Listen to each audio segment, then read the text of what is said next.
membuat kita jadi tahu bahwa para pendahulu dulu menata kota, menata peradaban ini tidak sembarangan.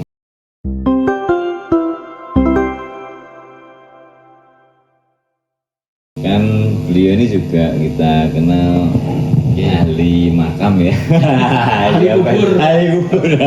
Bukan ahli nisan lah kira-kira ya. Nah, ini kan ya sekarang memang banyak ya kita melihat tentang berbagai makam yang ya dibelokkan atau dipalsukan itu ya, termasuk dari yang tadi siapa di Nitian itu ya. Nah, Ratu Balita lah. Ketika kita pengen mengetahui ini sebenarnya makam siapa, terus tahun berapa, terus benarkah ini atau ini bukan, itu kan berarti kan ada istilahnya ciri-ciri atau tanda sehingga bisa, oh enggak mungkin kalau ini makamnya ini wong modelnya kayak gini kan gitu ya. Nah itu nanti kalau kita ini kan biasanya makam itu nisan ya, yaitu paling hanya kreasi tukang gali kubur waktu itu aja kira-kira gitu. Jadi kita tidak kenal apa ya ciri-ciri lah. Nah itu bagaimana kita bisa, karena ini kan juga untuk antisipasi ini ya, makam-makam kita ini nanti mungkin leluhur kita ini benar enggak ini makamnya seperti ini ya. Karena dari penjelasan beliau tadi kan kita melihat di ya ini Mataram ini yang khususnya itu kan sangat filosofis sekali nampaknya itu. Tidak hanya sumbu filosofis saja, bahkan para ulamanya apa yang dipakai tadi itu kan ada yang harus kita baca tadi ya. Si Gondo tadi itu kan membaca di balik yang tersurat ini ya, yang tersirat ini kan kalau udah ahlinya emang ya sulit. Nah ini alhamdulillah beliau memang ahli di pernisanan tadi ya. Ini penting untuk ya wawasan kita, pengetahuan kita hari ini ya khususnya. Monggo. Oke, untuk Nun Gustaki ya. Nah, pertama untuk mempelajari bentuk-bentuknya, adik-adik itu mungkin harus sering-sering ke makamnya gitu ya, supaya tahu bentuk-bentuknya itu. Kalau bahasa ilmiahnya itu observasi gitu. Nah yang kedua, makam-makam di Jawa, terutama nanti di masjid-masjid Gagungan Dalam atau di tanah-tanah keraton yang pasarian Gagungan Dalam, itu mesti yang dimakamkan di situ itu satu terah semua gitu. Satu terah semua. Iya, sehingga kalau ada tiba-tiba orang datang mengatakan ini makam Habib ini, tidak mungkin. Karena apa? Karena ini satu harian ini terah tumerah di situ. Ini simbahnya, ini anaknya, ini ponaannya, ini ponaannya ini anaknya ini, nah, terus sampai ke bagian selatan. Gitu. Di Pelosok Kuning ini kan satu terah semua. Gitu. Iya. Jadi kalau ada tiba-tiba orang mengatakan sing sebelah kono ki Habib iki atau Sayyid ini atau siapa ini. Dari mana itu? Itu dari mana lah gitu.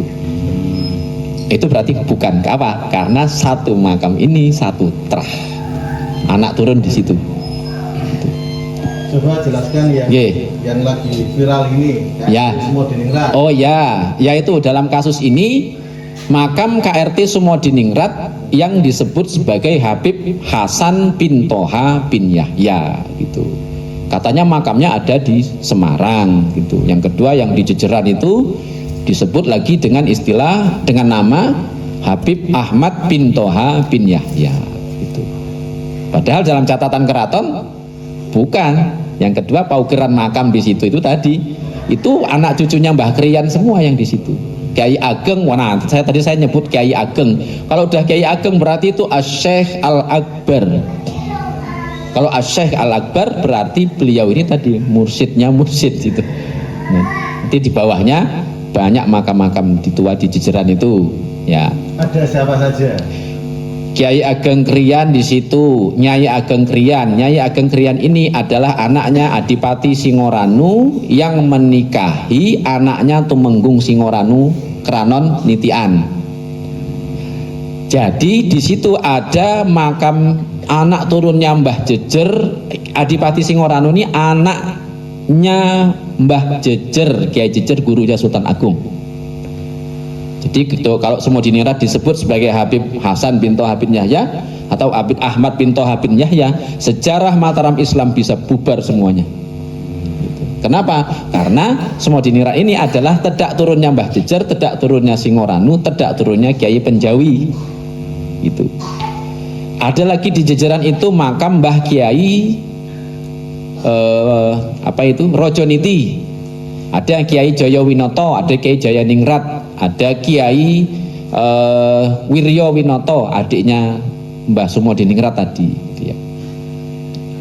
Nah, jadi membaca atau mengetahui makam-makam itu merupakan bagian dari mempelajari sejarah iman Islam. Gitu ya. Jadi jangan dibalik. Nah, jadi kenapa kok mempelajari iman Islam? Iya, karena beliau-beliau yang dimakamkan ini orang yang dulu sudah bersyahadat sebelum hari ini kita bersyahadat. Mereka sudah berazan sebelum hari ini kita azan. Mereka sudah memuji Kanjeng Nabi sebelum hari ini kita memuji Kanjeng Nabi. Karena itu mempelajari makam, mempelajari nisan itu adalah bagian dari mempelajari sejarah iman Islam di sini, gitu ya. Nah, kemudian tadi yang ketiga, nanti adik-adik kalau ingin tahu lagi ini makam siapa, kalau itu tanahnya tanah keraton, maka datang ke keraton. Ya, karena makam tokoh keraton dicek identitasnya ke keraton, jangan ke Amerika. Gitu. Nah, sekarang kan yang sering terjadi ada makam di Yogyakarta.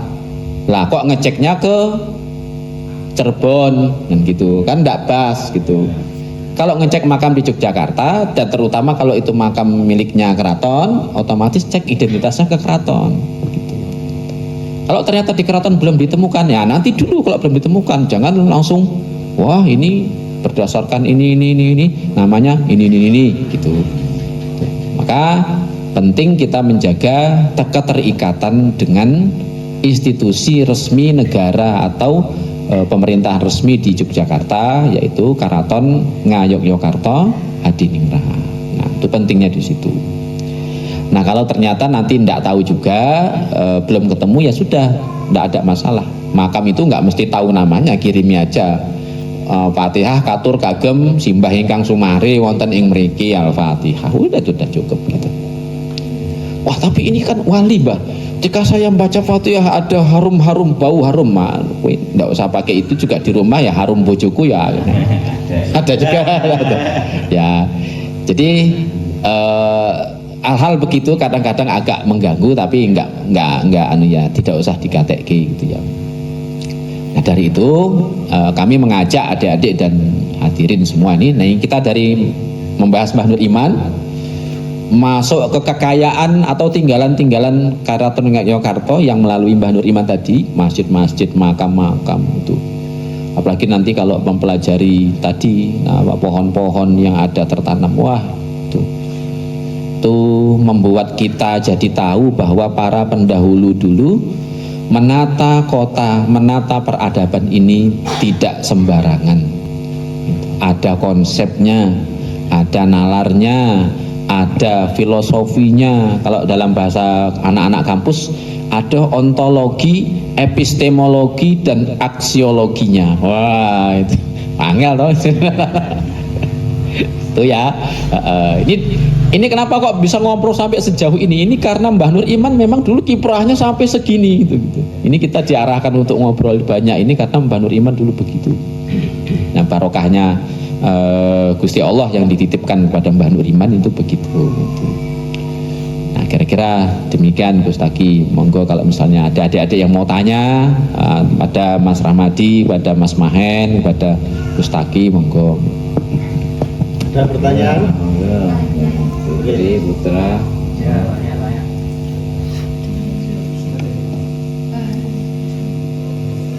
Ya. Saya tertarik tadi sama ada dua hal Pak yang dijelaskan terkait dengan pohon. Itu tuh kan ditanami pohon besar. Ya. Filosofinya itu apa ya?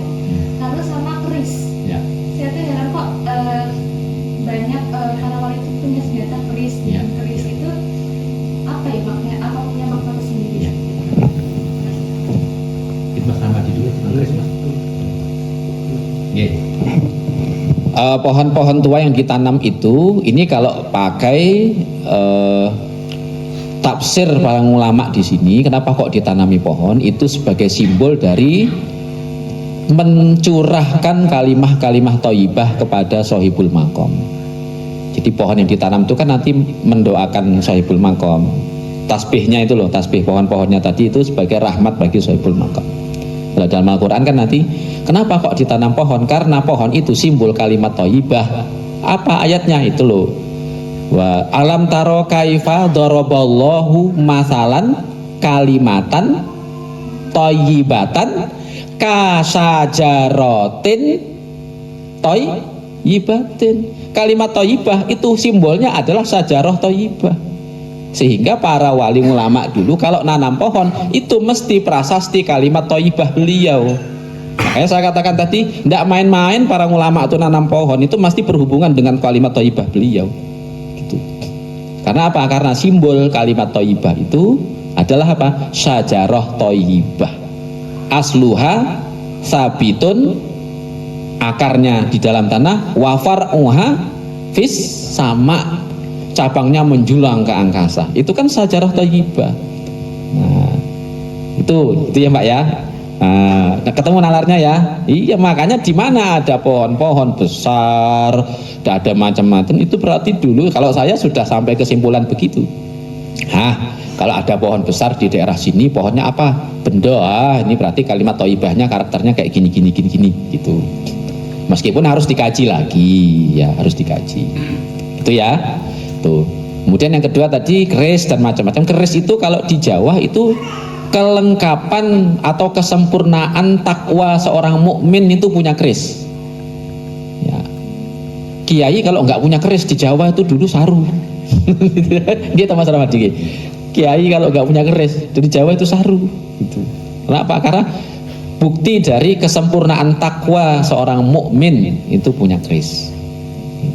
Kenapa? Karena keris itu hanya harfiah, simbolik, ya. Jadi kira-kira gini, kalau adik-adik sekarang lulus kuliah kan dapat ijazah, ya. Dulu para guru-guru, ulama-ulama dulu ketika sudah khatam satu pelajaran, satu kajian, sudah khatam satu laku ilmu, nanti sama gurunya diberikan ijazah, lo ya wis ilmumu wis khatam, wis tutup, kita tak sahkan dengan memberikanmu keris. Yang kedua biasanya selain diberikan keris dikasih jeneng, kasih nama baru, jeneng, bukan asmo. Asmo itu nama dari lahir, pemberian yang berharap anaknya jadi ini. Tapi ketika anaknya sudah mempelajari perjalanan rohani, sudah suluk dalam istilah thariqah, sudah ngangsu kawruh, mundok di sana sini, nanti kan rohaninya terasah. Kalau rohaninya sudah terasah itu kalau di Jawa namanya sudah jumeneng. Kalau sudah jumeneng berarti pasti punya jeneng. Nama-nama yang di makam-makam itu semuanya jeneng. Iya, Mbah Nur Iman itu jeneng, nama aslinya bukan Nur Iman. Itu artinya beliau suluknya suluk Nur Iman, gitulah kira-kira. Gitu. Mas Rahmadi ini punya jeneng. Gitu. Iya, punya jeneng. Nama aslinya bukan itu, tapi beliau punya jeneng. Kenapa? Menunjukkan bahwa beliau sudah jumeneng di sini. Ya, kalau dalam Al-Quran nanti itu biasa ditakwilkan oleh para sesepuh di Jawa dengan istilah yauma yakumur ruhu wal malaikatu soffa. Ketika ruhnya sudah yakum, sudah jumeneng, nah itu artinya dia sudah dewasa. Makanya orang dulu biasanya punya nama 3 atau 4, nama lahir, nama setelah menikah. Nama setelah menikah itu nanti jeneng, karena orang sudah menikah itu berarti agamanya sudah terlaksana setengah, maka berarti ruhnya sudah jumeneng, karena itu dia kasih nama. Yang kedua, yang ketiga, pulang haji, pulang tindak haji biasanya ganti nama, itu juga jeneng. Itu adik-adik ya.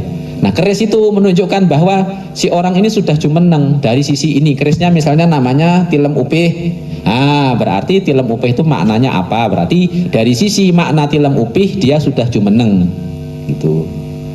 Kalau dia punya keris Naga Sastra, berarti dari sisi ilmu-ilmu Naga Sastra dia sudah jumeneng gitu. Tapi beda kalau keris kolekdol sama keris paringan.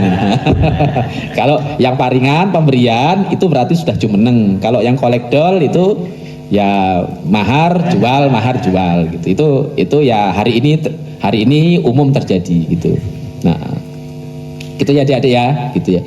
Jadi tidak ada hubungannya sama jin setan keris-keris itu ya. Ya, jangan salah. Jangan pikirannya di uninstall ya sekarang ya. Nah, di uninstall. Makanya saya bilang tadi, mempelajari sejarah ulama di Jawa itu mengasikkan gitu. Ayo kita sama-sama belajar. Saya juga masih belajar terus sampai hari ini. Saya masih sering tanya-tanya ke Mas Rahmadi lewat WA, lewat apa gitu. Saya masih sering tanya-tanya kepada di keraton itu ada Mas Rasid gitu. Mas Rasid itu saya sering WA konsultasi gitu. Karena apa? Karena ini terkait dengan tatanan yang dulu dibangun oleh para aulia gitu. Saya boleh katakan keris tadi. Monggo. Jadi gini Mbak, ini tentang yang keris ya. Keris itu kan bilah. Ya kita sepakati ya, bilah, bentuknya bilah. Atau kalau di dalam dunia perbendaan itu ya senjata. Ya, senjata. Nah, senjata ini keris itu kategori yang dipergunakan untuk ada yang menjadi karakter kalau di tanah Jawa itu sebagai pemangku jabatan, gitu ya saya, sebagai pemangku jabatan.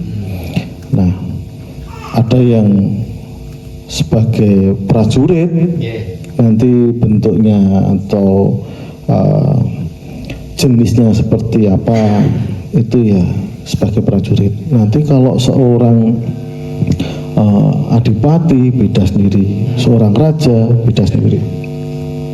Maka tidak boleh kemudian melunjak seorang jajar ngerti-ngerti duwe keris sing ngune sinuwun, wah yuk dinggu.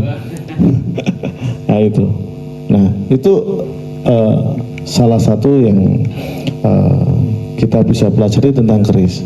Nah, kemudian saya akan mengajak detailnya sedikit saja. Kenapa kok keris ini kemarin diperdebatkan ini milik Malaysia, ini milik Nusantara. Wah, itu kan bahkan kemudian Amerika pun mempelajari karakteristik keris kuno yang ada di khususnya tanah Jawa. Nah, kembali lagi ke wali tadi atau empu-empu zaman dahulu mencari bahan. Kalau di Eropa sana ya udah biji besi ditempa, jadikan satu, dipanasi, kemudian menjadi sebilah pedang gitu. Kalau kita tambahannya ngeri, meteor. Meteor kalau kita itu enggak baing-baing, orang macam-macam, meteor ya, sehingga bentuknya itu ada pamornya. Paham ya, ada pamornya. Wah gitu. Dan itu terbentuk secara alamiah atas pembuatan daripada si empu tersebut dengan apinya untuk memanasi daripada bilah keris tersebut. Nah kemudian ngomong ke klenik ini itu tadi saya sepakat dengan Syekh Yasir ya, wagu nek ngomong ke keris iki njuk dadi klenik. Wagu karena wong-wong sing urung ngerti sik jenenge keris. Wah, iki ana demite. Iki ana jine. Wow, tak ceritani. Ada salah satu keris ya, yang kemudian itu dicari oleh kolektor. Keris itu bisa memadamkan api listrik. Nah, ya iso. Awang kono kuwi medan magnetnya gede kok. Gede banget. Jadi keris itu berbahan apa? Kita lihat dulu aja spesifikasi daripada bahan dasar daripada bilah keris tersebut apa. Wes, itu kon goleke bagian minerba ya toh. Oh, dicek. Wah, iki berlogam ini. Nah, itu kenapa kok ada kolektor cari yang bisa mematikan listrik? Nah, kayak kena meteran wetung mesti jeglek. Iya, bahan dasarnya itu. Oh iya. Malah dulu ada yang agak seru dengan Pak Sulhan iki golek sing bahane titanium. Iki arep gawe apa iki nuklir apa? Itu ada. Jadi bilah-bilah itu ada di Jepang itu carinya yang titanium, awak dhewe luwih wangun atau meteor. Jadi macam-macam, Mbak. Jadi bukan berarti kok itu berhubungan langsung dengan klinik, itu enggak. Itu biasanya sing dodolan ngono dukun, memanfaatkan gitu. Ada ya Pak, tapi mungkin bukan dari apa perawat itu enggak ada isunya yang disalahgunakan berarti ya Pak, walaupun ada. Ya yang jelas itu hapus-hapus ya. Itu mung ATT toh, aksi tipu-tipu gitu. Nah, contohnya gini ya, aku wis tahu wiruh dhewe iki. Di salah satu makam di Yogyakarta ini yang makamnya itu digunakan untuk ATT atau aksi tipu-tipu. Nah, si dukun ini siang harinya sudah memasang watu ake atau keris yang kecil semar mesem gitu, Mas Ulil. Nang ngisor wit ditandur, simpen awane siangnya itu. Simpen nang kene ditandai sidik-sidik itu. Nanti dia bawa korban atau mangsanya ini sing duwe duit. Diajaklah malam-malam hari di makam itu. Dia ngetokke keris. Wah, wos diuap di minyak kayak kembang, tapi dengan niat yang berbeda, tidak dalam rangka membersihkan atau menjaga bilah tersebut. Kita punya caranya sendiri. Nah, etok-etoke wis, wah, habis itu dibengke ting, wah, padahal wis ditandur ning kono. Nah, iki diarani ini kan demit toh. Padahal aksi tipu-tipu ini. Nah, otak kita tadi ya, kita perlu uninstall dulu. Otak kita, korban mangsane ini akan menerima bahwa wah, iki demite iki wis manut karo kerise luwih ampuh. Padahal iki mung reko-reko iki. Wis, kok dirogoh-rogoh kayak. Kan ada itu, ada toh di video, di film-film itu dirogoh-rogoh, set kayane ngene iki. Wah, panas. Jemuk ke banyu. Wis. Wah, ana watu akike. Wis. Kok iki ning kono iki apa iki bentuke keris iki, tapi rung gelem metu kok sik. Wah, ngetokke gaman sing luwih ampuh. Oh, ditarik nganggo keris itu. Nah, keluar itu sudah ditandur siang harinya. Ngeprank, sing nesu sapa? Ya demite difitnah.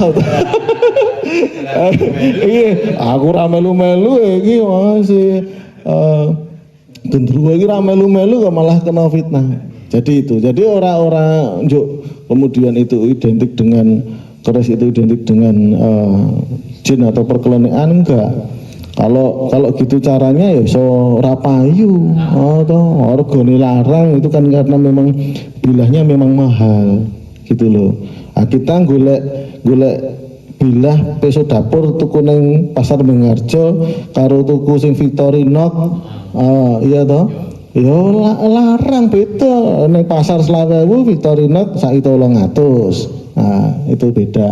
Atau beli yang solingan, wah lu larang meneh. Jadi gitu.